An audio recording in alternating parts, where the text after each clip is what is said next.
দ্বীনের জ্ঞান অর্জন করবেন এবং সন্তানদেরকে আগে দ্বীন শিক্ষা দিবেন। রাসূলুল্লাহ সাল্লাল্লাহু আলাইহি ওয়াসাল্লাম বলছেন, সহিহ বুখারীর হাদিস, মান ইউরিদিল্লাহু বিহি খায়রা ইউফাক্কিহু ফিদ্দীন। আল্লাহ যার কল্যাণ চান তাকে দ্বীনের জ্ঞান দান করেন। অর্থাৎ যার মধ্যে দ্বীনের জ্ঞান নাই তার মধ্যে কোনো কল্যাণ জিরো।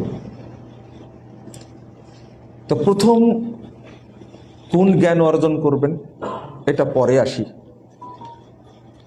আগে একটা জিনিস বুঝবেন, নিজেরা যা করেছেন, এখন সন্তানদেরকে নাম্বার 1 শিক্ষা দিবেন কিসের জ্ঞান?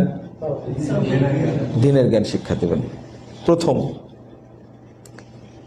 আপনার সন্তানকে ডাক্তার বানান বা ইঞ্জিনিয়ার বানান, বা আপনি আপনার সন্তানকে একজন বিসিএস ক্যাডার বানান বা আরো বড় কিছু, কিন্তু তাকে দ্বীনের জ্ঞান দিলেন না, তার কাছ থেকে আপনি পরকালীন কল্যাণ তো পাবেন না, ইহকালীন কল্যাণও পাবেন না। কারণ জিরো। মান ইউরিদিল্লাহু বিহি খায়রা ইউফাক্কিহু ফিদ্দীন।